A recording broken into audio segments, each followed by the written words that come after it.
السلام عليكم ورحمة الله وبركاته. حبايب قلبي، اللهم صل وسلم وبارك على سيدنا محمد. اللهم صل وسلم وبارك على حبيب يا رسول الله.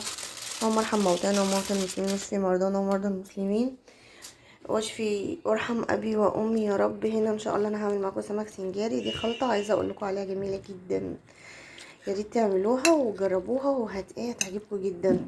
ده بصل وطماطم وفلفل وكزبرة وشبت وجزر وشرايح ليمون والسر سر التكايه بقى بتاع السمك السنجاري، المستردة. حبايب قلبي، وزيت زيتون، وتحطي كمون وفلفل اسمر وملح وكزبره، بهاراتك بقى. وهنا حطيت ملح وفلفل اسمر وكزبره وكل حاجه. وهفرش بقى ايه في السمكه وولع الفرن، وخليكم معايا وانا بعملها اهي. بصوا، هحط زيت زيتون الاول على ايه، انا اسفه بس عشان لو التليفون بتاعي زي ماسكاه بايدي، على السمكه. اوكي. وافرش بقى ايه التتبيله اللي انا عملتها، وبرده فرشه زيتون زيت في الارضيه، في ارضيه الورق الحراري. اهو املي بقى لحشوتك وسيبيها بقى عشان ايه تستوى في الفرن، وتطلع لك بقى يا حبيبه قلبي تاكلي صوابعك وراها. احلى سمك سنجاري تاكليه احلى من بره مليون مره. بصراحه انا كنت بشتريه من بره على طول، لما عملته في البيت ما عدتش بشتريه من بره خالص. هقفل الورقه وارجع لكم. بصوا حبيبه قلبي، تدهني ورقه الحراري الزيت الاول عشان السمكه ما تلزقش في ايه، في ورق الحراري ده. طبعا السمك انا منضفاه، ده سمك بوري.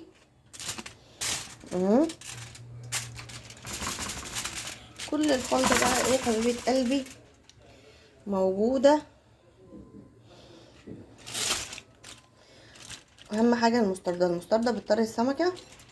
ما تحطيش توم لان المستردة توم،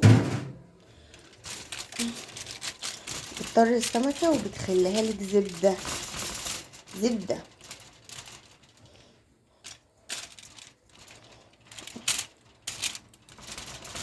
ده اسمه سمك سنجاري. مش عارفه بقى في بلاد تانية بوري. وسمك الروسي برضو اللي هو المكريل بتعمل سنجاري روعة، احلى من البوري كمان، لان السمك المكريل بيبقى سمين عنه كتير.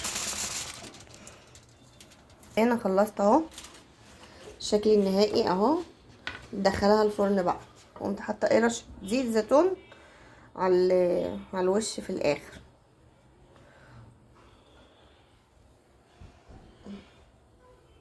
وهنا بصوا حبايب قلبي بعمل رز بقى بطريقه ولا هو احمر ولا هو صياديه. بحمر البصله واتبلها كويس جدا بحته سمنه بلدي. معايا السمنه البلدي اهي ما شاء الله، السمنه بلدي كده حلوه اهو.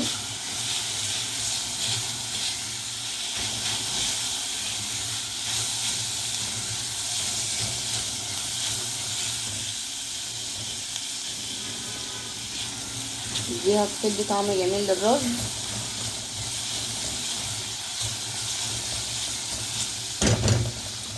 خليكم معايا خطوه بخطوه. والرز اهو طبعا غسلته وبالصفه، حط الميه بتاعته في الكاتل بقى. والبصله يا حبايب قلبي حطيت عليها جوز الطيب، فلفل اسمر، كمون يتحمص معاها. رز بطعم جديد عشان ايه يبقى جميل كده مع طعم السمك. نص مكعب ماجي صغير خالص سمك.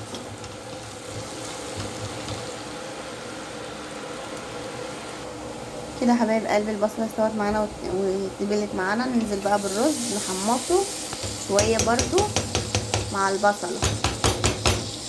انا بعلم والله ما بعلمكوش انتوا حبايب قلبي، انتوا على دماغي، انتوا تعلموني.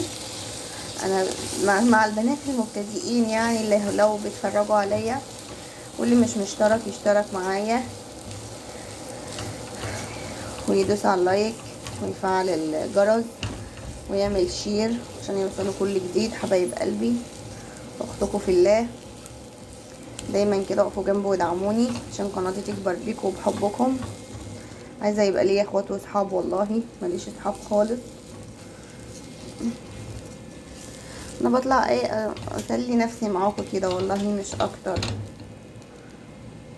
وعايزاكم تدعولي برضو ظهر الغيب، لان انا تعبانه جدا، حامل في الشهر الثامن اهوت. الدكتور بيقول لي والله الميه حوالين الجنين قليله جدا وممكن اولد بدري. ربنا يستر يا رب. دعولي يا جماعه ان ربنا يسترها معايا واقومها معايا بالسلامه يا رب، وابعتهولي سليم المعافي يا رب.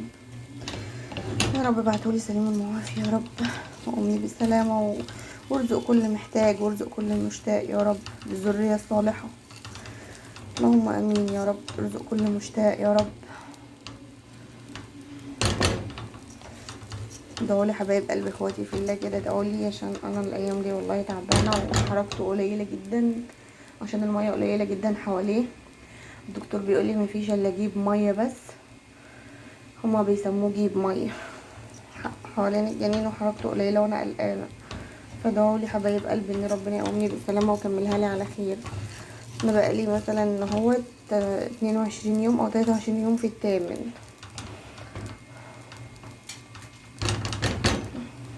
هنزل بقى بالميه المغليه، خليكم معايا كده حبايب قلبي. انزل بالميه المغليه اهوت، واحط بقى ايه حبه ملح صغيرين وبكده حبايب قلبي. شايفين؟ بسم الله ما شاء الله. السمك خلص معانا اهو. هنحط الغدا بقى، اتفضلوا معانا وهوريكم الشكل النهائي. وده الرز اهوت، طعمه تحفه، جربيه مع السمك السنجاري تحفه، احسن من الرز الابيض. خليكم معايا. وبكده حبايب قلبي الشكل النهائي اهو، ما شاء الله. ده بابا غنوج، الرز ده اهو. اتفضلوا معانا بقى. انا وجوزي بس. اتفضلوا معانا، تسيبوا اللايك والشير والاشتراك، واللي مشترك معايا واللي من انهي بلد يقول لي هو منين، اللي بيتابعني يقول لي هو منين. والسلام عليكم ورحمة الله وبركاته، واسيبكم في رعاية الله.